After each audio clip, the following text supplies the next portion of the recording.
여러분의 계좌는 아직도 파란불이십니까? 저희가 빨갛게 바꿔드립니다. 손실극복 프로젝트 나 믿고 따라와. 네, 안녕하세요. 이건입니다. 네, 한보람입니다. 네. 자, 오늘 어제 제가 파란 옷을 입고 나와서 내일 좋을 거예요 라고 했는데 네. 그 징크스가 조금 무너지기는 했어요. 그래도 뭐 후반에 약간 좀 많이 줄였으니까. 내마녀가 확 왔더라고. 그걸 안 왔으면 그걸 파란 옷을 안 입었을 텐데.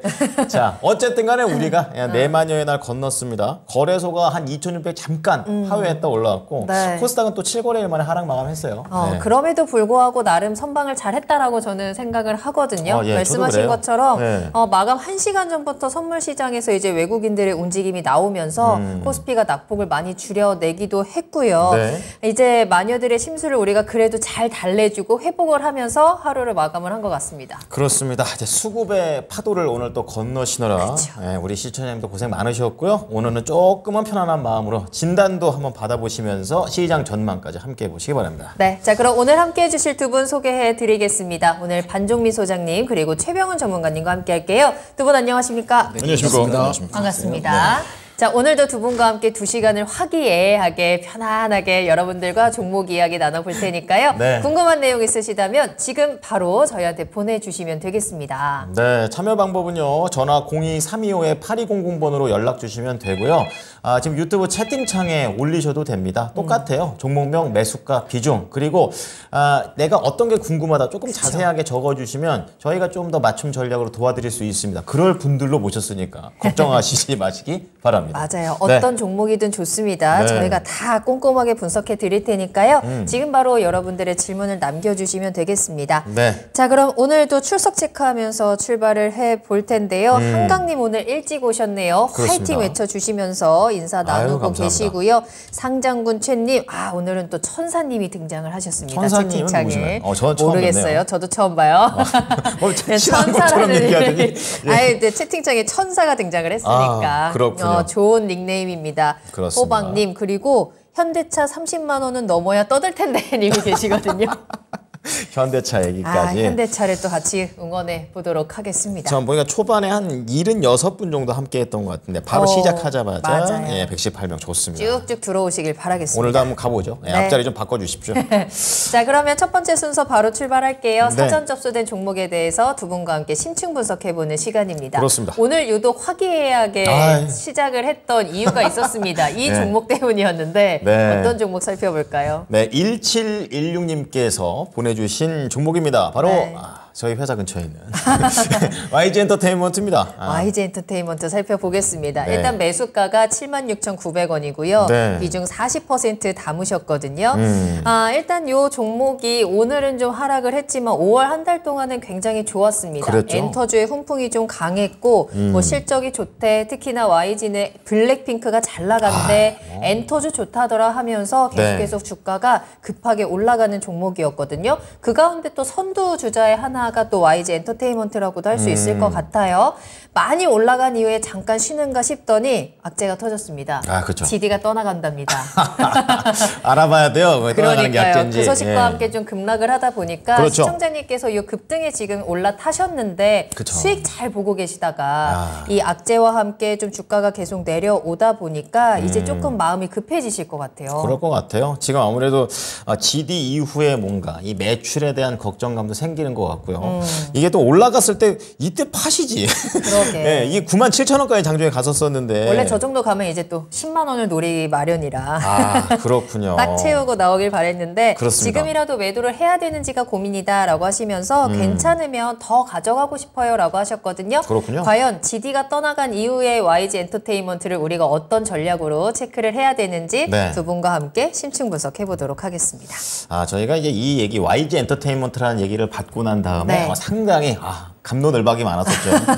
GD가 과연 이러거나 역시 GD인데 막 이런 할 말이 거였죠. 너무나도 많았습니다. 자, 그러면 두 분의 투자 포인트부터 살펴볼게요. 가겠습니다. 자, 먼저 반종민 소장님, 우리 YG 엔터테인먼트 키워드 어떻게 잡을까요? 네, 실망과 기대감 공존. 알겠습니다. 최병훈 전문가님의 키워드는 뭘까요? 네, 모멘텀 주식. 모멘텀 주식이다.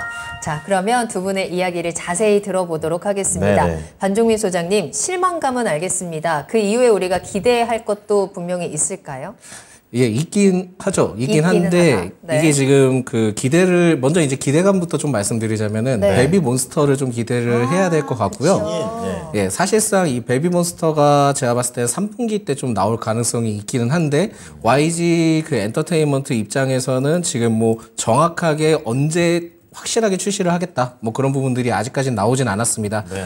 그렇다 보니까는 일단 이 부분에서 모멘텀은 남아 있는데 지금 단기 모멘텀으로 좀 문제가 되고 있는 게 지금 지드래곤이 전속 만료가 됐다라는 맞아요. 이슈가 있지 않습니까? 그렇죠. 사실 이게 지금 만료된 상황은 맞는데 언론에서도 이게 지금 좀 약간 갈리는 모습입니다. 그러다 보니까 이게 지금 광고 등의 기타 활동에 대해서 별도 계약을 통해 협의 중이라고 또 YG 입장에서 얘기를 했거든요. 완전히 빠이빠이는 아닌 거잖아요. 그렇죠. 이게 지금 걸쳐놓고 있긴 있는 그 거. 그렇죠. 걸쳐놓는 것까지 좋은데 이게 네. 지금 옆에 좋은 방지턱인지 나쁜 방지턱인지 모르고 지금 걸쳐져 있는 상황이다라고 좀 말씀드릴 수 있을 것 같고요. 네네. 사실상 이게 지금 제가 봤을 때는 이게 좋을지 나쁠지 아직까지 모릅니다만 그 1분기 그 분기 보고서에서는 그 대표적인 아티스트에서 GD가 빠져 있었습니다. 그렇군요. 그렇다 보니까는 이 상황에 대해서는 계약 종료 후에 서로 간에 이제 그 빠이빠이 할 가능성이 좀 있기는 한데 네. 아직까지는 좀 여지를 좀 남기는 것 같고요. 사실상 이게 지금 여파가 어느 정도 있다 한다면은 블랙핑크도 8월에 또 계약 만료거든요. 맞아요. 이건 좀 큰데요. 블랙핑크는. 블랙핑크는 좀 그렇죠. 클 것 같은데. 완전 크죠. 그러니까 이게 지금 연쇄작용으로 지금 가는 상황인데 네. 그거를 일부 좀 어느 정도 시간을 끌기 위해서 매스컴으로 막는 거라고 좀 생각이 들기는 하지만 정확한 부분들은 좀 더 나와봐야 그렇죠. 된다라는 말씀 드릴 수 있을 것 같고요. 네, 네. 결국은 뭐 지금 상황에서는 뭐 YG 엔터테인먼트, G 드래곤을 통해서 일단은 엑시트가 될지 안 될지는 좀 더 두고 봐야 되겠지만 워낙 주가가 잘 흘러가다가 이 한 방이 좀 컸던 것 같습니다. 그리고 블랙핑크에 대한 재계약은 이전부터 계속 나왔던 얘기였거든요. 근데 사실상 이것도 지금 정확하게는 어떻게 될지는 그 회사의 내부 사정만 알고 있지 저희는 잘 알 수가 없잖아요. 그렇죠. 그러다 보니까 이러한 지금 그 종목은 사실상 계속 모멘텀을 체크를 해야 되고 뉴스를 계속 밀접하게 접하실 수밖에 없을 겁니다. 그러다 보니까는 사실상은 이게 재계약 시점도 봐야 되는데 그 리스크들만 좀 어느 정도 해결이 된다 한다면 주가는 다시 올라갈 가능성은 있습니다만 그 전까지는 제가 봤을 땐 주가가 계속 떨어질 가능성이 매우 높을 것 같고요. 네. 실적이 1분기 때 굉장히 좀 잘 나왔기는 했지만 그만큼 2분기 때 그만큼 좀 잘 나와줄까는 사실상 어려울 것 같습니다. 느낌상 그 부분들은 좀 어려울 것 같고 네. 워낙 이제 어닝 서프라이즈가 크게 나왔기 때문에 네. 그 부분에 대해서는 좀 어느 정도 리스크를 잡아야 되지 않을까 보고 있고요. 사실 이제 추가적으로 지금 YG 엔터테인먼트의 대표적인 보이그룹들이 없습니다. 맞아요. 그러네요. 빅뱅 이후에. 그렇죠. 네. 빅뱅 너무 옛날인가요? 그러니까 사실상 옛날 사람. 그 저도 일도 좀 있긴 있었겠죠. 네. 앵커님께 좀 질문을 하고 싶은 게, 또 뭐예요? 시청자 여러분께 질문을 하고 싶은 게, 트레저라는 그룹을 디테일하게 아시냐? 트레저. 저는 네. 처음 들어본. 전 옛날에 그거를 증권사 리포트로 봤어요. 그러니까 앞으로에 대한 그런 모멘텀 이런 기대주 이런 느낌으로. 그렇죠. 사실 그때 이제 뭐, 보석함이다 해서 이제 나오기는 했지만은 사실 네. 뭐 기본적으로는 굉장히 좀 기대를 했습니다만 음악적인 부분들은 사실상 이전에 YG 색을 그대로 가져갔거든요. 한번 이제 뭐 이 프로그램이 이제 종료가 된다 한다면은 네. 유튜브로 아마 그 2022년에 나왔던 직진이라는 노래를 한번 들어보시면은 기존의 YG랑 이게 네. 스타일이 별 다를 거 없는데 이렇게 생각을 하실 겁니다. 그 당시 때 이제 트레저가 직진이라는 음반을 내면서 주가가 진짜 직진을 했거든요, 위로. 그 이후로 진짜요? 걔네들이 스톱을 제목대로? 하면서 주가가 많이 내려갔었습니다. 그러다 보니까는 아티스트의 영향력이 굉장히 중요한데 사실상 지금은 하이브든 뭐든 어떤 그룹, 어떤 이제 그 엔터테인먼트 업체든 보이그룹이 좀 어느 정도 성공을 해야지만 주가가 탄력을 받을 가능성이 높은데 지금 굉장히 좀 보이그룹이 BTS 이후로부터는 좀 비수기 상태다. 왜냐면은 사실상 이거를 좀 더 말씀드리자면 네. 네. 2014년인가요? 그때 당시 때 이제 우리나라 K-팝이 굉장히 좀 유행을 하면서 뭐 엑소도 이제 유행을 했고 그렇게 엑소. 되면서 동남아에서 굉장히 좀 커버를 많이 했습니다. 커버를 많이 하면서 전체적으로 우리나라를 그냥 따라하기만 바빴겠다라고 생각할 수 있겠는데요. 사실상 최근에 이제 동남아의 그 남자 아이돌을 보면은 생각보다 잘합니다.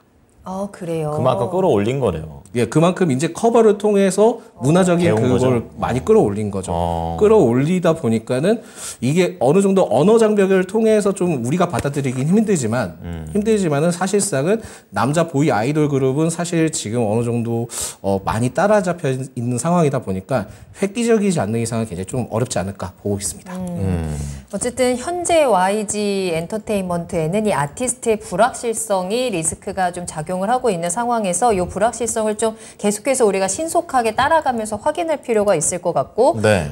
보이그룹에 대한 전혀 조언까지 함께 전해주셨어요. 네. 자, 그러면 최병훈 전문가님의 이야기도 마저 들어보겠습니다. 모멘텀 주식이다라는 키워드를 잡아주셨는데 어떻게 해석하면 좋을까요? 모멘텀 주식은 뭐 상승 동력이 있을 때 잘 가는데 네네. 상승 동력이 떨어지면 안 그냥 간다. 제자리로 예. 그런데 이거는 뭐 실적이 있으니까.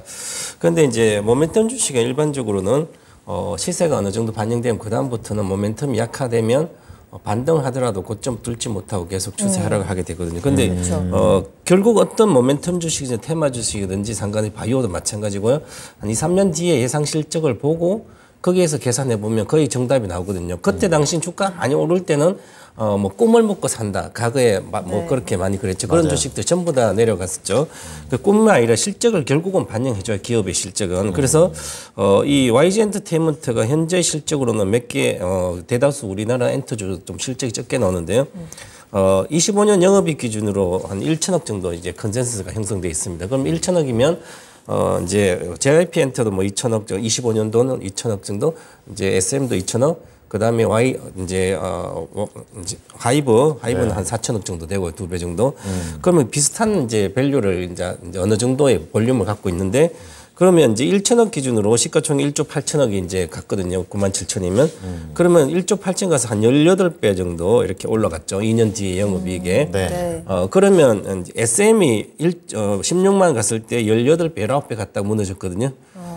그 다음에 대다수 종목들이 GFP 한 20배 정도에서 25배 가면 17배에서 대다수 고평가를 받고 하락을 하게 됩니다. 그래서 특별하게 또한 이제 그러면 예상실 이제 계약을 아티스트의 이 엔터주의 기본은 이제 실적 등락이 아주 불투명하게 큽니다. 예를 들어서 뭐 어떤 레드벨벳이 SM이 잘 나고 있다가 뭐 학폭에 여러 가지 문제되면서 그냥 없어졌잖아요. 그럼 그에 대한 매출이 거의 없어지는 거고요. 만약에 일본 투어 하면서 아레나 공연하다가 그 가수가 한 번 하면 한 뭐 몇십억씩 버는데 한 번 투어를 하고 나면 수백억씩 벌어오는데 그게 없어지는 거죠, 매출. 그 매출이 예상했던 게 전부 다 안 나옵니다. 그래서 기업들이야, 이거 애널리스트가 이제 예상 실적을 컨센서 해놓은 게 가장 불투명한 기업들이 엔터주입니다. 그렇군요. 이제 셀럽 하나에 의해서 회사가 망할 수도 있기 때문에 그래서 그러면 현재 YG엔터의 가장 큰 단점은 블랙핑크입니다. 블랙핑크가 지금 가장 실적을 좋게 나오지만 이제 블랙핑크가 제니도 개인 활동도 하고 여러 가지 하고 있잖아요. 영화도 찍었더라고요. 소녀시대도 단체 활동을 계속 하다가 네. 개인 활동하기 시작 각자 솔로도 하고 이렇게 하면서 이제 서서히 무너져 가는 거거든요. 즉 단체 활동 안 된다는 거죠. 새로운 아이돌이 나와서. 그래서 블랙핑크 제니가 지금 뭐 자녀부터 잘 나가고 있지만 또 그러면 결국은 이제 흩어지게 돼 있거든요. 그럼 미래의 실적은 안 좋아지는 건 지금 가장 피크라 치면 안 좋아진 기본이고 그럼 예상 실적은 이제 G 드래곤뿐만 아니라 감소되는 새로운 아티스트 나와봐야 알거든요. 네. 몬스터라 이런 거는 그래서 지금 모멘텀이 상실돼 가고 있다. 이미 상실됐다. 그렇다면 주가 급등하면서 장기 목표가 이미 다른데 SM 이런 거 비해서도 벌써 달성하고 내려왔기 때문에 이제는 볼 필요가 없는 주식이다 이렇게 보고요. 그다음에 이제 엔터 주식이 SM이 2008년도 이제 소녀시대가 나와서 일본 공연하면서 큰 돈을 벌어왔거든요. 네. 아리나 투어를 하면서 그렇듯한 주식이 엔터 시대 처음이었거든. K-팝 처음이었기 때문에 그때 주가가 100배 올라갔어요. 700원짜리가 거의 뭐 70만 얼마가 7만 얼마 갔거든요. 그래서 100배 올라갔는데 그 다음부터는 가장 많이 오른 주식이 JYP 엔터예요. 2015년부터 3,000원짜리가 30배 올랐어요. 트와이스. 그래서 13만 갔으니까 트와이스가 그랬죠. 트와이스가 일본 공연을 하면서 그동안 국내만 놀다가 엄청난 돈을 벌기 시작했거든요. 그럼 우리나라 공연 시장이라든지 음악 시장은 아주 협소하고 작습니다. 우리나라에서는 돈을 못 벌고 일본 가서 벌어와야 되거든요. 아니면 미국이나 다른 나라에서 벌어야 되거든요. 그래서 블랙핑크는 해외에서 벌고 오지만 사실은 음원 전체에 보면 금액이 적어요. 생각 다른데 어찌 보면. 그래서 YG 엔터는 이제 생각보다 엔터테인먼트 기능이라든지 다른 다양한 수입원을 창출하는 게 좀 적습니다. 물론 이제 음원 서비스 이렇게 음원료 받는 거 작곡가가 많지만 그것은 큰 이제 뭐 예를 들어서 블랙핑크나 아니면 방탄소년이 이렇게 갖고 온 음원 서비스보다 진짜 적거든요. 그렇기 때문에 다양한 어떤 실적이 크게 증가될 수 있는 게 아티스트에 의지한 게 크다. 그래서 실적이 좀 그렇게 예상이 안 좋아질 거다. 이렇게 보고 지금은 조심할 때다 이렇게 봐야 될 것 같습니다. 그렇군요. 결국에는 이제 뭉치면 살고 흩어지면 죽는 거거든요. 전 완전 반대로 생각하고 있었어요. 그래요? 왜냐면 이제 다 뭉쳐 있기가 힘드니까 가끔은 좀 쪼개져 가지고 돈 벌고 뭉쳐서 돈 벌고 이렇게 해가지고 되게 다각화 시켰다라고 생각을 했었는데 근데 아티스트 개개인에게는 그게 호재일 수 있지만 엔터사 전체에게는 매출적으로 실적으로 좀 리스크가 될 수 있다라는 점들을 짚어주신 것 같아요. 따라서 조금은 차분하게 저희가 대응 전략을 좀 짜봐야 될 것 같습니다. 그렇군요. 이렇게 해서 YG 엔터테인먼트에 대한 두 분의 좀 신층 분석을 들어봤는데 이제 그렇다면 GD가 계약이 만료됐습니다. 그러면서 주가는 급락이 나왔어요. 네, 오늘 한 3% 정도 하락을 했잖아요. 과연 어디까지 끌고 내려갈 것인가? 이 리스크가 얼마나 큰 파급력을 가지고 갈까요? 리스크는 굉장히 좀 클 것 같다. 많이 큰 거예요? 그러니까 주가가 너무 이제 잘 올라갔는데 이러한 리스크는 굉장히 좀 영향이 있을 거라고 보거든요. 뭐 단기적인 리스크일 거다라는 분석도 있고 아니다 이거는 조금 더 길게 YG 전체에 대한 리스크다라는 분석도 있더라고요. 사실 일단 첫 번째는 무조건 단기 리스크는 확실하게 나올 것 같고요. 그다음에 이제 좀 어느 정도의 그 리스크가 좀 길어질 수 있습니다. 그러니까 블랙핑크가 지금 이게 어떻게 될지 모르니까 그러니까 이 리스크를 좀 참고를 하셔야 될 것 같은데 일단 제가 봤을 때는 지금 현재 상황에서는 7만 원 초반대까지 다시 내려올 가능성이 좀 있지 않을까 봅니다. 그래서 사실상 제가 봤을 때는 지금은 좀 비중이 좀 40%시기 때문에 40%시기 때문에 상당히 좀 많은 구간에서 슈팅이 나왔을 때 따라가신 거에 대해서 좀 약간 아쉬운 부분들은 있거든요. 그래서 만약에 진짜 기다려 보시겠다, 그러니까 하반기까지 기다려 보시겠다 한다면은 사실상 여기에서 그냥 비중을 반 정도만 줄이시는 게 좋아요. 그러면 조금 더 투자 의견을 자세히 말씀해 주셔도 좋을 것 같아요. 일단 이분이 워낙에 수익을 잘 보고 계시다가 지금 요만큼 줄어든 거기 때문에 수익이 지금부터 또 내려갈 수 있는 가능성, 이 리스크가 길어질 수 있다라고 한다면 이분 어떻게 좀 전략을 짜야 될까요? 일단 먼저 제가 봤을 때는 좀 아쉬울 수는 있겠지만은 저는 이 상황에서는 어쨌든 수익 구간이기 때문에 손절을 하는 게 맞다라고 보고 있습니다. 지금 나와요? 네네. 그래서 지금 나오는 게 제일 좋을 것 같고 그게 아니다 하다면은 나는 이거를 좀 장기적으로 가져가겠다라는 플랜을 갖고 있다 한다면 일단 비중을 반 이상을 줄이시고요. 줄이신 다음에 7만 원 아래때까지 내려왔을 때 그리고 좀 블랙핑크 이슈가 아마 그때 정도면은 한 7, 8월 정도 딱 시점이 될 것 같습니다. 그러면 그때 다시 추가 매수를 진행을 해서 평단을 낮추고 다시 재차 이제 상승하는 방법으로 하면은 제일 좋지 않을까라고 해서 제가 보기에는 목표가를 지금 상황에서 만약에 내일 한 번 더 슈팅이 나오거나 GD가 그래도 일부 좀 어느 정도 계약을 했다라는 얘기가 나올지 모르겠지만 어쨌든 한 번 정도 좀 나오게 된다 한다면 82,500원대는 좀 매도를 하시고요. 목표가를 그렇게 잡으시고 손절가는 일단 조금 더 희망의 메시지를 갖자. 그래서 8만 원 이하 때는 좀 매도하자, 손절하자 이렇게 좀 말씀드릴 수 있을 것 같습니다. 네, 얘기 좀 들어봤고 제가 최병원 전문가께 여쭤보고 싶은 거는 앞서서 이제 뭐 베이비 몬스터라든지 그건 뭐 뚜껑 열어봐야 한다 이렇게 얘기하셨고 YG 엔터에서 가장 좀 리스키한 거는 이제 블랙핑크. 그렇다면 이제 엔터주 중에서 그럼 가장 큰 매력적인 종목이 뭐냐? 그게 궁금해요. 엔터주는 하이브지잖아요. 하이브. 그럴 줄 하이브가 이제 엔터주가 살아남기 위해서는 고정 수입이 있어야 되는 거죠. 그렇죠. 만약에 셀럽한테 확 벌어왔다가 셀럽이 돈을 못 벌어오면 망할 수 있잖아요. 썰물 빠지고. 그래서 연예인, 배우들이, 연기자들이 돈을 확 벌었을 때 건물을 사잖아요. 그렇죠. 그래서 월세를 받든지. 약간 유지하는 그죠. 그렇듯이. 뭐 엔터주도 마찬가지예요. 엔터주도 결국은 블랙핑크 잘 벌어다 얘가 갑자기 문제가 있어서 딱 하면 많은 직원들이 먹고 살기 쉽지 않잖아요. 그죠? 그러면 고정적으로 구독을 경제할 수 있는 네. 그런 게 해야만 돈이 되거든요. 그게 바로 우리 삼성전 애플하고 비교하면 애플이 좋은 게 이 구독 경제에서 애플을 하고 있잖아요. 다양한 뭐 TV 여러 가지. 네. 그런데 이제 하이브는 그걸 하고 있고 나머지는 안 하고 있고. 그럼 하이브는 가능한데 그러고요. 그래서 이제 전체적으로 보면 하이브는 뭐 실질적으로 다른 엔투지앱에도 고평가돼 있습니다. 네. 고평가돼 있더라도 프리미엄은 당연히 받아야 되고요. 그 사업에 대한 전략 모델들이 비즈니스 모델이 아주 앞서 나가면서 아주 이끌어갈 수 있는 그런 게 있대요. 저는 가격보다는 뭐 어떤 현재 평가보다는 성장성 여러 가지 봤을 때 하이브가 최고다 이렇게 보고 있습니다. YG는 확실히 하이브와 비교했을 때는 그런 수익 다각화 측면에서 조금은 뒤로 물러나 있는 게 아닌가라는 생각이 좀 들기는 하는데 네. 자 그렇다면 우리 이분께서는 지금부터 어떻게 전략을 짜야 될까요? 전략 잘 필요 없이 팔아야죠. 팔아요? 그냥 매도. 매도. 예를 들어서 지금 사신 가격이 6만 원대인데 네. 사서 7만 원. 7만 원대 네. 이번에 들어갔어요. 올라갈 때. 맞아요. 정말 운이 좋은 거예요. 5월 달에 실적이 잘 나오는 1분기에 300억대 나오는 실적 폭발이 잘 나왔잖아요. 네. 엔터주를 실적을 잘 나온 거 사면 이미 늦었습니다. 모멘텀 주식은 실적이 잘 나올 거 미리 다 알 수 있는 거죠. 블랙핑크가 어떻게 활동하는지 다 알고 어디 가서 공연할지 다 나오는데 벌써 연간 계획은 다 있는데요.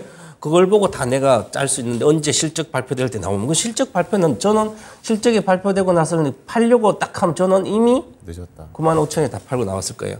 매도 시점에. 그런데 이것을 보고 보니까 팔아서 지금도 좋다고 막 방송 보니까 좋다고 그러고 이래서 이제 원래 재계약하면 되지 않냐.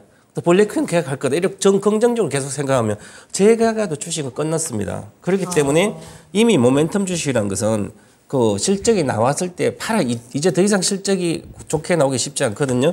물론 좋게 나온다 하더라도 이건 수급에 의해서 외국인들 많이 산 게 있습니다. 그래서 이미 연기금은 많이 줄였고 그럼 연기금을 줄였던 장기 투자 줄였던 것을 외국인이 지금 샀는데 과연 외국인이 지금 이 정도 되면 외국인들도 다시 반등 다시 공매도를 치든지 공매도가 100억쯤 줄었거든요. 그러면 다시 그걸 많이 5% 지분이 늘었어요, 외국인이. 그럼 이제는 해지를 위해서라도 공매를 할 걸로 보이고 이제는 악재만 남아 있다.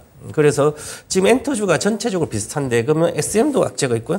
이것도 악재가 있고. 계약 있죠. 자꾸 나오죠, 그죠? 네. 이게 전체 비슷하게 흘러갑니다. 그래서 이미 엔터주는 이제 끝났다 이렇게 보시고 이렇게 겁을 먹고 있으면 이익을 실현하지 않을까. 만약 손해를 안 보겠다면 손절가인 8만 천 원을 꼭 지켜주시면 된다.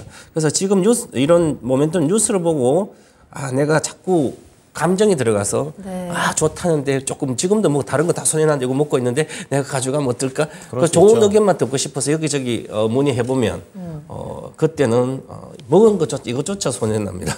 그래서 저는 모멘텀 주식은 깨지면 일단은 기스가 한번 팔아라 이렇게 말씀드리겠습니다. 네. 네. 자, YG 엔터테인먼트와 관련해서 두 분의 의견을 들어봤는데요. 한번 정리해서 보도록 하겠습니다. 자, 두 분의 의견, 두 분 다 팔자 이렇게 관점으로 해주셨고 우선 소장님께서는 지금 목표가 82,500원 실망과 기대감의 공존 손절가는 8만 원 이하로 얘기를 좀 해주셨습니다. 그리고 최병훈 전문가는 모멘텀 주식에 대한 특징을 좀 말씀을 해주시면서 목표가 8만 5천 원 좀 높네요. 손절가 8만 1천 원을 얘기를 해드렸습니다.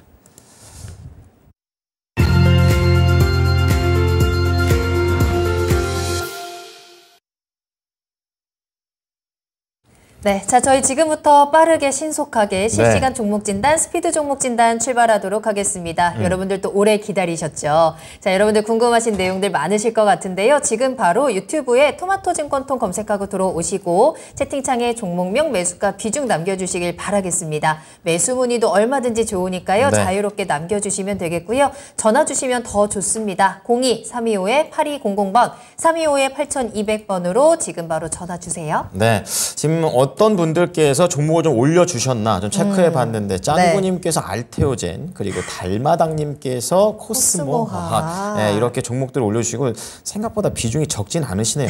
다 20, 30%예요. 다들 그득그득 실으셨네요. 네, 그리고 앞서서 저희가 또 말씀드렸던 이 종목에 대한 얘기로도 또 이야기를 꾸며주고 계십니다. YG를 가지고 계셨던 분들도 몇 분 계신 것 같은데 네. 또 이렇게 같이 진단 참고해 보시면 좋을 것 같습니다. 그렇습니다. 자, 그러면 첫 번째 종목 진단 바로 출발을 출발을 할까요? 네. 네. 자, 첫 번째는요, 두산 테스나가 되겠습니다. 네. 테스나였다 두산 테스나가.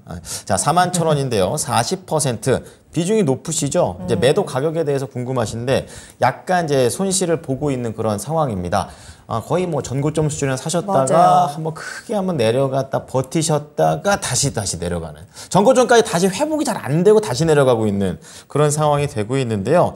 이제 매도 가격에 대한 부분 좀 궁금해하고 계십니다. 자, 우선은 최병훈 전문가님 두산 테스나와 관련해 가지고 어떻게 보는 게 좋을까요? 네, 테스나는 이제 테스트 업종입니다. 네. 웨이퍼를 테스트하고 그다음에 이제 패키징 하는 것을 테스트합니다. 그래서 웨이퍼를 테스트한다는 것은 웨이퍼가 테스트할 게 많으면 실적이 좋아지는 거고 테스트할 적어지면 실적이 나빠지는 그렇죠. 거죠. 그건 지금 반도체가 감산을 하면서 전반적으로 재고가 쌓여 있지만 줄이고 있는 거죠. 생산을. 줄이고 있다는 것은 그만큼 실적이 나왔을 때는 실적이 적게 나올 거다. 그래서 올해에 대한 이익뿐만 아니라 실적은 큰 기대할 게 없기 때문에 그래서 최근 들어서 우리가 이제 반도체 주식을 삼성 하이닉스 하면서 반도체에 대한 강력한 뭐 여러 가지 긍정적인 많이 의견들이 쏟아졌는데 그것은 삼성 하이닉스에 한정되고요. 그 관련된 소재나 부품들은 실적 개선이 아직 요구합니다. 반도체 업황 바닥이라고 정확히 누구도 아직은 이야기 못하는데 예상을 하고 있는 거죠. 그렇군요. 줄어든다고. 그래서 공급이 좀 줄어들어서 뭐 그런 측면이지 수요가 늘어난 게 아니기 때문에 그래서 시간이 좀 많이 필요할 걸로 보이고요. 그래서 이제 고가에 사면 일반적으로 또 재차 내려가는 과정을 겪어야 되거든요. 그래서 지난번 이 종목은 42,000원, 목표가 43,000 정도 되는데, 네. 43,000원 이미 목표가 근처에 왔기 때문에, 그 다음에 다시 이 종목은 3만원 초반으로 내려갈 걸로 보입니다. 그러면 3만원 초반 이하, 즉, 27,000원에서 3만원까지 내려오면 그때는 수익이 가능한데 지금 애매하게 4만원 이렇게 샀을 때는 43,000원 정도가 목표가이기 때문에 네. 그런 수익 날 게 거의 없는 거죠. 그렇죠. 그래서 이것은 좀 뒤늦게 사셨다. 반도체 장비라든지 이런 여러가 살 때는 실적이 나쁠 때 앞으로 좋아질 걸 예상되고 기술적 보고 많이 쌀 때 폭락했을 때 그때 사면 주로 수익이 나거든요. 그래서 조금 늦은 감이 있고요. 저는 반등 시 43,000 정도 매도 의견 드리겠고요. 43,000원은 쉽게 가지는 못할 걸로 보이는데요. 네. 그래서 쉽게 간다면 돌파를 만약에 39,000 이상 쭉 올라가면 더 갈 수도 있지만 저는 단기적으로는 39,000원 목표가 드리고요. 손절가는 37,000원 드리겠습니다. 그럼 37,000원 반드시 유지시키고 손절을 만약 붕괴되면 손절하게 되면 그 밑에 35,000 이하도 충분히 살 수 있는 기회가 올 걸로 보이기 때문에 지금은 수익을 바라보고 살 수 있는 구간이 아니라서 관심을 좀 반등할 때 팔고 매도하고 나오시는 게 좋지 않을까. 그래서 39,000원이면 4만원 근처니까 그때부터 매도할 생각을 하시고 비중을 절반이라 최소한 줄이기 바라겠습니다. 네. 반등시 매도 의견입니다. 우선은 제일 빠른 목표가는 39,000원이고 손절가 37,000원이니까요. 두산 테스나 갖고 계신 우리 천사님. 예. 네, 앞서 또 우리 또 한보람 앵커가 잘 또 얘기도 해주셨는데 최대한 또 손실 줄이는 방향으로 나오셨으면 좋겠습니다. 네, 천사님 화이팅입니다. 화이팅이에요. 예. 자, 저희 계속해서 다음 상담 이어가겠습니다. 이번에는 호랑이님이 오셨거든요. 나는 호랑이님께서 위세 아이텍 살펴볼게요. 좋습니다. 매수가는 16,000원이고요. 비중 20% 가지고 계시는데 아마 최근에 매수하셨을 것 같아요. 이 종목도 워낙에 급등을 했었던 종목이었고 그 다음에는 다시 한번 제자리에 돌아와 있는 상태이거든요. 네. 이제 요 횡보를 거치고 과연 다시 올라갈 것이냐 내려갈 것이냐 이제 그게 문제일 텐데 시청자님께서는 그래도 과감하게 20%를 또 베팅을 하셨습니다. 소장님 위세하이텍 지금부터 어떤 전망을 체크할 수 있을까요? 일단 이 기업이 지금 오픈 AI 관련된 그러니까 AI 기업이라고 좀 말씀드릴 수 있을 것 같은데 네. 사실상 AI 기업은 지금 제가 봤을 때는 그 성장 모멘텀으로 가야 되는 상황이고 사실상은 그 테마 성격이 더 크게 부각이 될 겁니다. 그러다 보니까 사실 1월부터 굉장히 좀 AI 이슈가 많이 부각이 되면서 굉장히 좀 등락폭이 심하게 흘러갔었고 3월 때 거의 이제 고점 갱신을 하다가 지금 조정을 좀 세게 받았거든요. 네. 지금 상황을 봤을 때는 일단 지금 현재 상황에서 모멘텀이 사라졌다라고 볼 수는 없을 것 같습니다. 왜냐하면 지금 샘 울트먼이라고 있는데 이게 오픈 AI CEO거든요. 이분이 지금 9일에 그 한국 오죠. 네, 옵니다. 오는데 이제 대통령과 이제 같이 이제 만나게 되는데 그렇다면은 여기에서 이제 뭐 제일 중점적인 부분들은 식사만 하지는 않을 거 아닙니까? 뭐 여러 가지 이제 내용들이 나올 거고요. 해야죠. 그러다 보니까 이 부분에 대해서는 일시적으로는 정확하게 표시는 되진 않았지만은 그거를 통해서 정부 정책과 또 연관성이 있지 않을까라고 보고 있습니다. 그렇기 때문에 아직까지는 모멘텀이 좀 상당히 살아 있다라고 좀 말씀드릴 수 있을 것 같고요. 이 기업의 특징이 좀 대학교 그리고 환경공단, 산림청 이런 쪽에 빅데이터를 또 제공을 하고 있습니다. 그렇군요. 그러다 보니까 사실상은 정부 기관과 레퍼런스가 좀 상당한 기업이다라는 말씀드릴 수 있기 때문에 네. 지금 시점에서는 정부 정책과 연관성을 통해서 다시 주가가 한 번 정도 상승할 가능성이 매우 높다 보실 수 있을 것 같고요. 사실 좀 더 살펴보니까는 NH 그리고 주요 고객사들이 NH농협 그리고 신한은행 뭐 굉장히 다양합니다. 그리고 여기에서도 뭐 연세대학교부터 굉장히 좀 다양한 상황들이기 때문에 사실상 이런 상황은 매출을 심하게 다이나믹하게 끌어올릴 수는 없지만은 정부 정책과 관련된 정부 사업과 같이 운영을 하고 있기 때문에 모멘텀은 일시적으로 상당할 수 있다라고 볼 수 있을 것 같습니다. 네. 그래서 지금 현재 상황에서는 단기적으로 그 상승이 팍 나오게 된다 한다면 2만 원대까지는 좀 보실 필요가 있지 않을까 보고 있습니다. 그래서 2만 원대까지 일시적으로 크게 상승을 한다면은 그때는 이제 전량 매도 네. 진행을 해보시는 게 좋을 것 같고요. 사실상은 제 목표가를 2만 원을 제시해드렸지만은 이게 좀 불안하다 싶으면은 18,000원대 정도를 좀 보셨다가 반 정도 좀 줄여주시는 것도 좋고 여기서 제일 중요한 건 손절가 아니겠습니까? 그렇죠. 손절가는 제가 봤을 때는 13,500원 이하를 내려왔을 때는 생각보다 오랫동안 길어질 수 있고 추세가 굉장히 좀 크게 무너질 수 있기 때문에 이 점을 좀 참고를 하시되 아직까지는 외국인 수급이 굉장히 좀 많이 들어와주는 시점에서는 충분히 가능성이 높다라고 생각하시면 굉장히 좋으실 겁니다. 네, 지금 조정을 좀 받고는 있지만 기대할 수 있는 모멘텀이 남아는 있습니다. 이 정부 정책으로 단기적인 상승이 가능하다라고 해주셨으니까요. 네. 요 2만 원 일단 목표가로 최종 목표가로 두시고 계속해서 좀 수익 실현하시는 것도 좋을 것 같고요. 손절가 꼭 지키셔야 합니다. 13,500원 아래에서는 빠져나오시기를 바라겠습니다. 네. 자, 지금 종목 계속해서 빠르게 진단 도와드리고 있습니다. 네. 네, 다음 종목도 유튜브인데요. 저희 전화도 받아요. 빨리 전화 주세요. 네, 지금 당장. 0232-8200. 네. 네, 이 번호로 전화 주시면 저희가 상담을 해드리니까 걱정 마시고 전화해 주시기 바랍니다. 네. 자, 지금 이제 유튜브에서 상장군 최님께서 이분 또 저희 애청자십니다. 맞아요. 대놓고성 동방 박사님을 픽하셨어요. 픽하셨어요. 예. 네. 근데 이 종목은 전 처음 봐요. 하잉크 코리아. 그러네요. 하잉크 코리아입니다. 예. 5,950원입니다. 그리고 10% 들고 계시는데 종가 베팅을 했습니다. 그리고 시간에 10% 상한가, 그리고 목표가 대응 전략이 궁금합니다. 오늘 2.1% 올랐고 최근에 아주 뭐 급등하는 모습을 보여주는 이 종목입니다.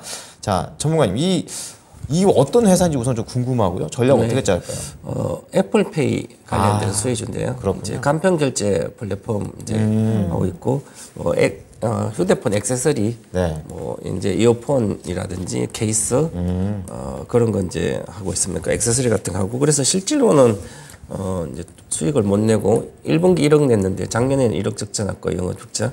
매출액도 작년 165 아주 작은 회사입니다. 그러네요. 그래서 이제 애플페이가 이제 금융권 3대 금융제조사들이 같이 참여해서 이제 애플페이도 같이 하는 그 수혜주죠. 그런데 시간이 좀 지나봐야 되는데 관련된 간편 결제 시장은 워낙 지금 성숙한 시장이고 네. 경쟁 경쟁사가 워낙 많습니다. 삼성페이도 있고요. 그렇죠. 네. 이제 관련 간편 결제 업체들이 워낙 많아서 네. 그에 대한 수혜는 후발주이기 때문에 제대로 된 이익은 내지 못할 거 보이고 그냥 테마를 보시고 오늘 시간에 6,600원에 10% 상한가에 이제 잔량이 쌓여 있습니다. 쌓여 있는데 결국은 이제 기술적으로 지난번에도 2023년대 2월에 그 모멘텀을 같이 올라왔기 때문에 그럼 결국은 이런 주식은 그 저항선까지 이번에 가면 돌파가 쉽지 않을 걸 처음 나오는 모멘텀이 아니기 때문에 그래서 기본적으로 저는 7,800원 정도 목표가 드리면 거기서 더 간다는 생각을 일단은 비중을 좀 줄여 오늘 종배라 종가 베팅 했나 봐요. 그렇죠. 저는 베팅 이런 말 정말 싫어합니다. 그러실 것 같아요. 도박처럼 주식은 도박이 카지노에서 아니다. 가서 그렇죠. 투자에 많이 되시기 때문에. 종가에 해가지고 확신이 있으니까 했겠지만 일단은 모양은 일봉상으로 모양은 좋을 때 이제 내일 급등해야 될 구간입니다. 그래서 일단 급등을 하게 되면 1차 목표가 7,300원, 최종 목표가 7,800원으로 빠져나오시기 바라겠고요. 네. 손절가는 뭐 기본적으로 오늘 손절가는 5,900원 드리겠습니다. 네. 자, 지금 1차 목표가 7,300원에서 2차 7,800원을 얘기를 해주셨습니다. 네. 좀 더 수익을 좀 더 잘 낼 수 있는 이제 투자의 관점에서는 조금은 아쉬운 부분이 있는 하인크 코리아인 것 같습니다. 가격 잘 체크하셔가지고 대응해 보시기 바랍니다. 네. 자, 여러분들 궁금한 내용들 계속 남겨주시면 좋을 것 같아요. 또 저희 1부에서 올려주시는 종목 중에 하나 선택해서 2부에 특별 진단 받으실 수 있거든요. 그 종목은 저희가 두 분께 모두 진단을 해드리고 있으니까 그쵸? 네. 궁금한 내용들 마구마구 남겨주시길 좋습니다. 바라겠습니다. 네. 어떤 종목이든지 편하게 남겨주시고 매수 문의도 자유롭게 남겨주세요. 자, 그러면 저희 다음으로 만나볼 종목은요. 주경선님의 종목인 에코플라스틱으로 살펴보겠습니다. 네. 7,100원에 매수를 하셨고 비중 한 15% 가지고 계시거든요. 상담 부탁드려요 라고 하셨는데 이 종목은 어떻게 대응하면 좋을까요, 소장님?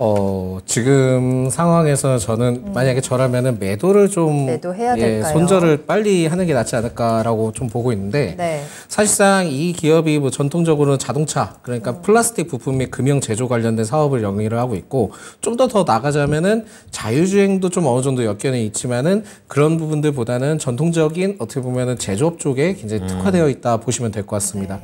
사실은 그 기업 자체는 3월부터 굉장히 좀 주가가 많이 올라갔어요. 그래서 3,000원대부터 결국은 지금 8,000원대까지 올라간 상황인데 좀 아쉬운 부분들이 있다 한다면 지금 이 부분에서 이렇게 올라갔을 때는 사실상 좀 따라가면은 안 되지 않나라는 좀 말씀을 드릴 수 있을 것 같은데 이게 결국은 그렇습니다. 그러니까 자동차 관련된 이슈가 워낙 많다 보니까 부품 관련된 종목들이 계속 상승할 것이다. 맞습니다. 그거는 앞으로 성장산업적인 부분들에서 맞기는 한데 문제는 이게 주가는 그 부분만큼 반영이 되지만은 일시적으로 떨어질 때는 어디가 바닥인지 이제 모르는 상황인 거죠.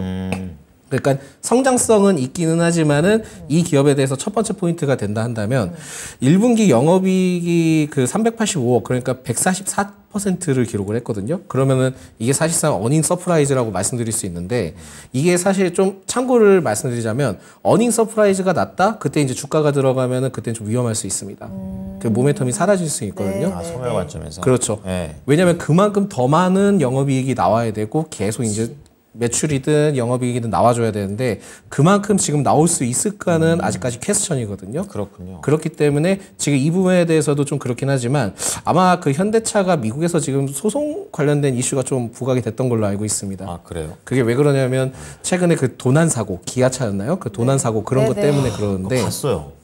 전 그거 보고 되게 충격 먹었거든요. 네. 근데 지금 차는 안 그러는데 이전에 나온 모델들이 그런 건데 이제서야 좀 그게 부각이 되면서 소송까지 할 줄 몰랐어요. 그러다 보니까 이 지금 상황에서는 일시적으로 자동차 관련된 종목들이 좀 떨어지고 있는 게 그 이슈 때문에 좀 떨어졌었다 보시면 될 것 같고 네. 이 기업 역시 고객사로는 현대차, 기아차 그리고 현대모비스 등을 납품을 하고 있다 보니까 전통적으로는 좀 그런 부분들이 아쉬울 수 있습니다. 사실상 제가 봤을 때는 뭐 차량용 인포테인먼트 그러니까 우리나라 자동차는 전 세계적인 부분에서 굉장히 좀 포커스가 될 수 있는 것은 옵션의 제왕이라는 그 이미지 타이틀이 박혔기 때문에 네네. 워낙 이제 그런 부분을 통해서 그러한 자율주행이든 좀 편하게 이용할 수 있는 쪽이 굉장히 좀 포커스가 될 수 있거든요. 그렇지만 이 기업은 플라스틱 부품, 금형 제조. 사실상 이렇게 따질 수 있을 것 같습니다. 그러니까 자동차가 있다 한다면 프레스가 있고 사출이 있고 다이캐스팅 이렇게 세 가지가 금형이거든요. 네.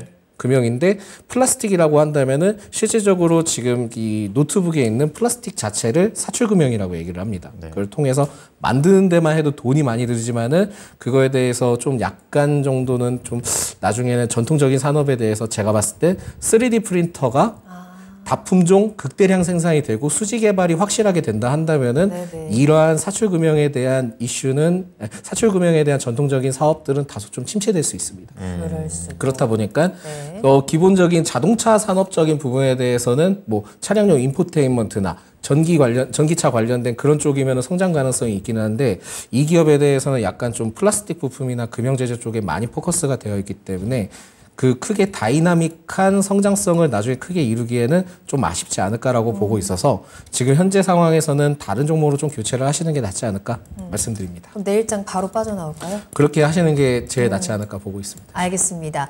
에코플라스틱이었고요. 현재 들어가진 매수가라든지 이슈라든지 앞으로의 성장성이라든지 여러 가지 측면에서 아쉬운 부분들이 좀 있는 것 같습니다. 따라서 손실 더 키우지 마시고 바로 빠져나오시길 바라겠습니다. 네.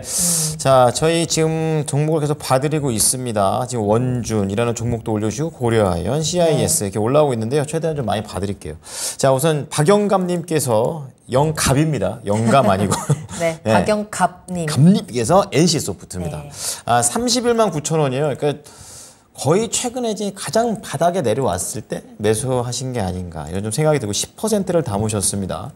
지금 NC소프트는 오늘 1.2% 밀리면서 최근에 이제 그게 언제였습니까? 제일 높았을 때가 37, 8만 원 이때였었는데 여기에서 지금 31만 원까지 굉장히 가파르게 내려와 있는 그런 상태가 되겠습니다. 바닥인 것 같은데 어쨌든 목표가나 손절가에 대해서 궁금해하고 계십니다. 이슈가 있었나요? 이렇게 뚝 떨어질 만한? 2020년도 우리가 코로나가 생기고 나서 할 일이 없어서 집에서 일 많이 했죠. 뭐 할 일이 없어서 게임했잖아요, 그죠? 네. 그래서 게임이 아주 잘 갔잖아요. 엄청 잘 갔죠.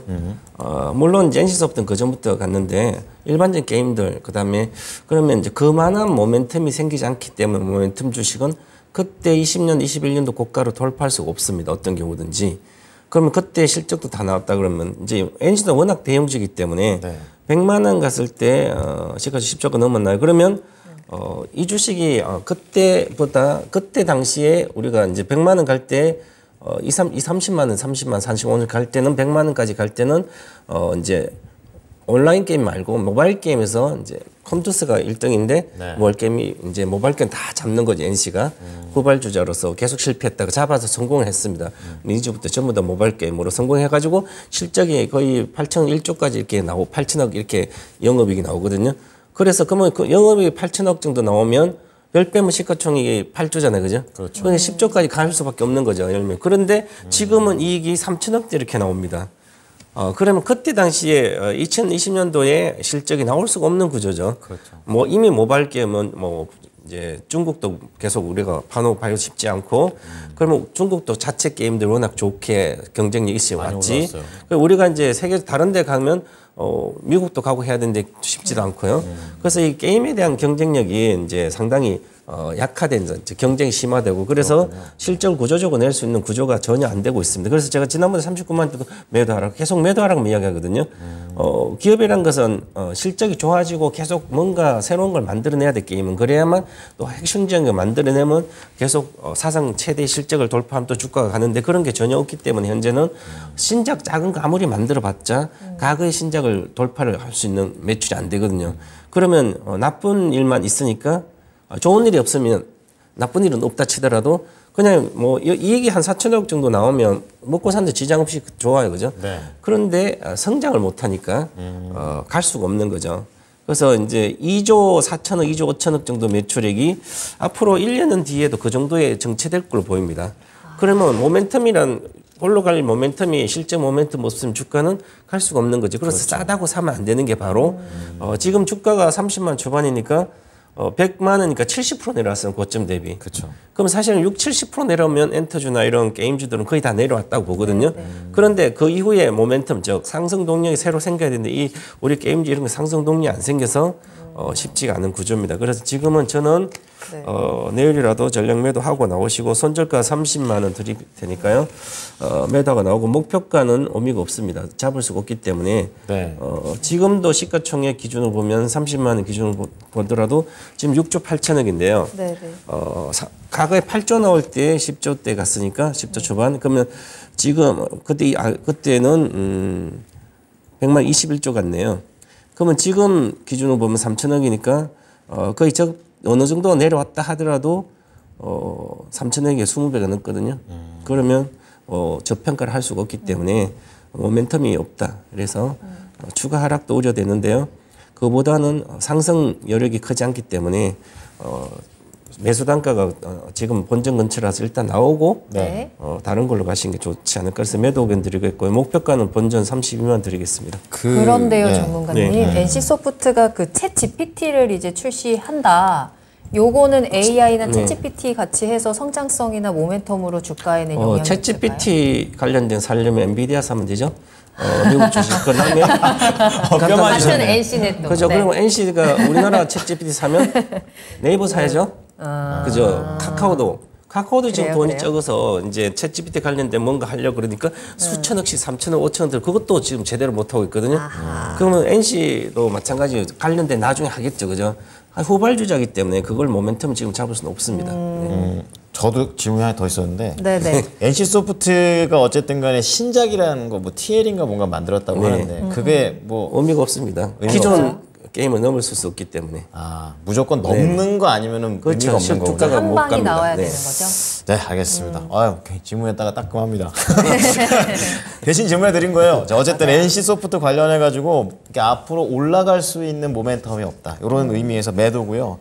손절가 30만 원, 그리고 목표가는 이제 31만 9천 원. 매수가 근처에서 가시면 될 것 같습니다. 싸다고 살 건 아니다라고 얘기를 하셨습니다. 알겠습니다. 자, 그럼 저희 다음 상담인데요. 전화로 이야기 나눠볼게요. 시청자님 안녕하세요. 안녕하세요. 네, 안녕하세요. 네, 안녕하세요. 반갑습니다. 저희 목소리 잘 들리시나요? 네, 잘 들려요. 좋습니다. 자, 어떤 종목 궁금하신가요? 지오리 에너지인데요. 지오리 에너지 매수가랑 네. 비중 어떻게 되세요? 12,430원이에요. 네. 비중은 얼마나 담으셨어요? 20%요. 20% 담으셨구나. 언제 매수하셨을까요? 이 종목 최근에 하셨어요? 최근에 얼마 안 됐는데요. 얼마 안 되셨고, 네. 어제 많이 올라갔었는데 제가 그냥 더 올라갈 줄 알고 안 팔았거든요. 근데 오늘 이렇게 떨어졌네요. 너무 네. 많이 됐네요. 그랬네요. 알겠습니다. 이 올라가니까 점점 더 올라갈 수 있겠구나. 상승에 대한 기대감을 좀 가지셨던 것 같은데 지금부터 또 대응 전략을 짜볼게요. 요 지금 수익을 그래도 잘 지켜내야 되니까 저희 소장님과 이야기 나눠보시죠. 네, 반갑습니다. 네, 네, 반갑습니다. 네, 이 지오릿 에너지 혹시 매수하신 포인트나 이유를 좀 알 수 있을까요? 그거는 누가 얘기해줘가지고 샀어요. 예, 이게 제일 중요한 거죠. 사실상 이게 기업에 대해서는 아마 그 분께서 2차 전지, 그러니까 리튬과 관련된 사업 때문에 아마 매수를 좀 말씀을 하신 것 같습니다.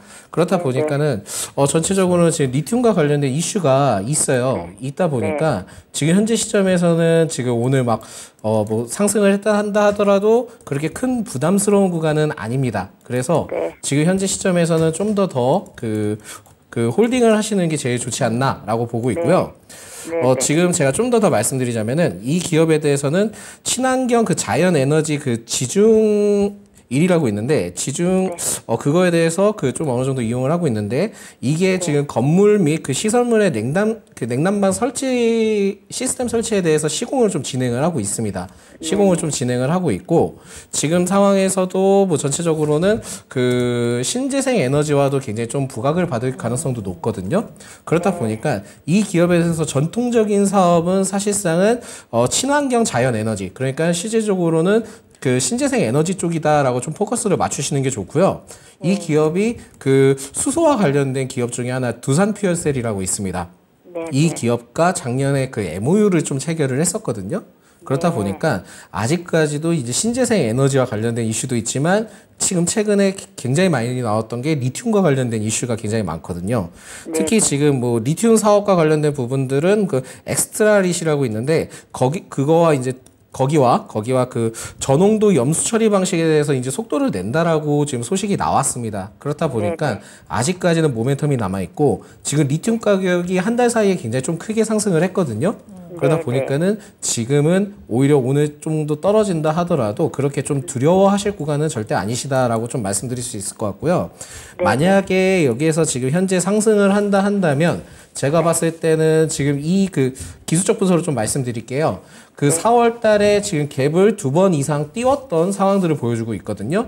특히 지금 언제죠? 4월 5일 때 띄웠던 이 갭 상승했던 부분들을 까지를 좀 목표가로 제시를 해드릴게요. 그래서 제가 봤을 땐 16,800원대 때 매도를 좀 진행을 해보시는 게 좋지 않을까. 그러니까 이렇게 된다 한다면은 선생님께서도 굉장히 좀 수익 구간을 좀 많이 챙기실 수 있기 때문에 이 점을 좀 지키시면서 하시는 게 제일 좋을 것 같다라는 말씀을 드리겠고, 실적은 이 기업이 그렇게 좋지는 않았습니다만 3월 기준 현재 수주 잔고가 266억 원 정도 되거든요. 그러다 보니까 매출보다는 굉장히 좀 수주 잔고도 많은 편입니다. 그렇기 때문에 만약에 16,000 아까 500원대 제가 좀 낮춰서 잡는다 한다면은 16,500원대 매도를 좀 해보셔라 라는 말씀 드릴 수 있을 것 같습니다. 네. 네, 어제 못 팔아가지고 좀 너무 후회했거든요. 답답하셨죠? 미련이 걱정하지 남아있어서. 않으셔도 될 것 같아요. 이 사업에 대해서 여러 가지 어려운 용어들이 많이 나오기도 했는데 리튬도 신재생 에너지도 여러 가지 긍정적인 모멘텀 가지고 가면서 수익 더 키울 수 있을 것 같아요. 최종 목표가 16,800원까지 잡아주셨으니까 불안해하지 마시고 수익 키워가시길 바랄게요. 네, 감사합니다. 네, 감사합니다. 수고하세요. 네. 네, 지오릿 에너지였습니다. 네. 자, 지금 이제 전화로 이렇게 상담을 받아보시면 아시겠지만 이제 추가적인 질문이라든지 세세한 이런 디테일들을 좀 살릴 수가 있으니까 많이 참여 부탁드리겠습니다. 02-325-8200번입니다. 자, 우선 김 SY님께서 올려주신 종목 좀 하나 체크해 볼 텐데요. 고려 아연을 이제 매수하고 싶다라는 네, 관점이에요. 주셨네요. 지금 고려 아연의 종가를 보게 되면 오늘 1.54% 오르면서 49만 5,500원이 되겠습니다.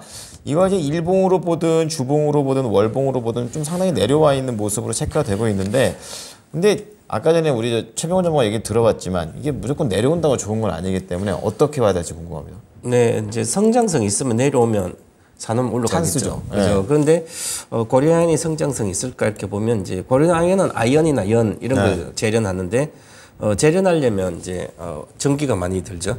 전기로 쓰니까 그죠. 그럼 전기값이 비싸졌잖아요. 그럼 마진 줄어드는 거죠. 그렇죠. 그래서 21년도 한 1조 1천억 정도 이익이 났는데 영업이익이 그 1조 1천억을 돌파할 수가 없어 2년 앞으로 2, 3년. 전기세가 올라가가지고. 전기뿐만 비용이 많이 들고 비용이 또한 들어가서? 전체적으로 이제 수요도 좀 줄고 이제 물론 공급은 괜찮은데 타이트하지만 경기가 침체가 되고 있기 때문에 그쵸. 전반적으로 이 아연이란 거 어디에서 나면 우리가 봉형강이라든지 철을 보면 철강을 이제 보호하는 피만 반짝반짝 그러잖아요. 네. 그다음에 그런 게 도금하는 거거든요. 다 건축물 관련된 것을 봉 반짝반짝하게 다 보면 그 도금하는 게 아연이에요. 우리 스튜디오 보여 이렇게 반짝 철 구조가 반짝반짝 그러잖아요. 네. 그 다 도금 입힌 거죠.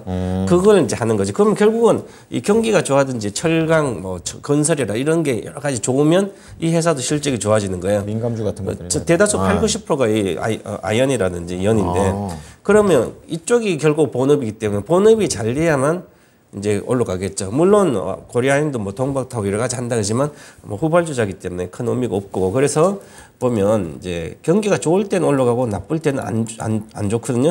그래서 그 전에 우리가 이 주식을 뭐 2015년도 50만 원대 했다가 코로나 전에 2019년도 40만 원 간 적이 없어요 거의. 그렇군요. 올라가봤자 바닥에서 한 20~30% 올라 못 가고 정말 바닥에서 20% 먹어요.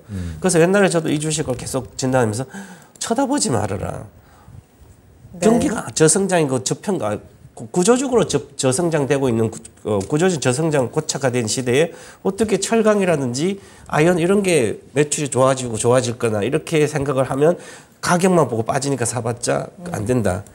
크게 좋아지는 게 기회면 안 돼. 개인 투자자는 기관도 마찬가지고 연기금도 마찬가지고 굳이 사야 될 이유가 없어. 근데 21년도면 주가가 올라갔거든요. 네. 40만 원 정도에서 60만 원대. 그래봤자 50%밖에 안 올라갔어요. 코로나 끝나고 2배 정도 가까이 저가되면 2배는 올라갔는데 아무 주식이나 부실주도 2~3배 다 올라갔어요. 그죠? 그렇기 때문에 상대적인 것도 있지만 지금도 마찬가지지만 빠져가지고 얼마 전에 여러 가지 뭐 동박도 하니까 사람들이 막 조금씩 올라가고 막 원자재가 비싸고 이러니까 이제 내려오면 사볼까? 그 생각을 버려야 됩니다. 이제 원자재 투자 기간 끝났고요. 이제 저성장의 고차가 가면 갈수록 될 거예요. 그러면 가야 될 이유가 계속 없기 때문에 다시 또 이 주식은 원래 이 주식은 40만 원짜리였어요. 네. 지금도 50만 원인데 그럼 내려갈 일밖에 없죠. 그렇죠. 잠깐 올라가 봤자 1~20% 그걸 보고 하지 말라는 얘기죠. 그래서 사는 금지 이렇게 말씀드리겠습니다. 네. 네, 경기를 타는 종목입니다. 그러니까 경기가 침체 국면이니까 안 사야 된다라는 관점에서 고려를 말씀해 주셨습니다. 네. 자, 이렇게 해서 저희 일부 종목 진단은 마무리를 해보도록 할게요. 네. 지금 들어오셔서 종목 남겨주시는 분들도 계신데요. 조금만 기다려주세요. 네. 저희가 2부에서도 실시간 종목 진단 계속해서 달려가 보도록 하겠습니다. 자, 그리고 2부 첫 번째 종목 특별 진단 해드릴 종목을 예고를 해드려야 되는데 네. 어떤 종목 할까요? 바로 LG 화학이 되겠습니다. 네. 잠시만 기다리십시오. 네, 그리고 한 가지 더 예고를 드리자면 네. 이 가지고 계신 분이 무려 LG화학을 80%나 가지고 계시거든요. 투야. 예. 과연 이분의 미래는 어떻게 될지 네. 여러분들 채널 고정하시고 2부도 함께해 주시길 바라겠습니다. 자, 그럼 저희는 잠시 후에 돌아올게요. 계속해서 나만 믿고 따라와.